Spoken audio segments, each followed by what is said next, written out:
የእግር ኳሱ ተዋናይ ሮናልዲኒዮ ጎቾ ወደ ሜዳ ተመልሷል።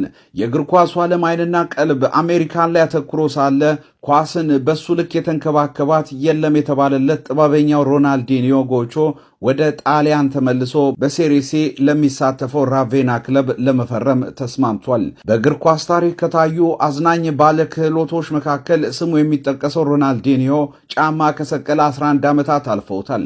ለመጨረሻ ጊዜ ለአገሩ ክለብ ፍላሚንጎ የተጫወተው ብራዚላዊ ወደ ራቬና የሚያመራው የሙሉ ጊዜ ተጫዋች ለመሆን አይደለም። የ46 ዓመቱ የቀድሞ ባሎን ዲኦር አሸናፊ የቅድመ ውድድር ዝግጅት ላይ ለመሳተፍና እንደ አጋዥ የአሰልጣኞች ቡድን አባል ለመስራት መስማማቱ ተናግሯል። በዋናነት ግን የክለቡ አምባሳደርና ዓለም አቀፍ ደረጃ ክለቡን ለማስተዋወቅ ፕሮሞሽን ሰሪ እንደሚሆንም ይጠበቃል። ሆኖም የራቬና ምክትል ፕሬዝዳንት አሪዮዴ ብሬዳ ሳቂታው ጥበበኛ በቁጥር አነስተኛ በሆኑ የሊግ ጨዋታዎች ላይ ጥቂት ደቂቃዎችን ሊሰለፍ እንደሚችል ተናግሯል። ከቀናት በኋላ ሚያሚ ፍሎሪዳ ላይ ይፋ በሚደረገው ስምምነት መሰረት ሮናልዲኒዮ ከክለቡ ባለድርሻ መካከል አንዱ እንደሚሆንና በሚታደምበት እያንዳንዱ ጨዋታ 74,000 ዩሮ ይከፈሏል።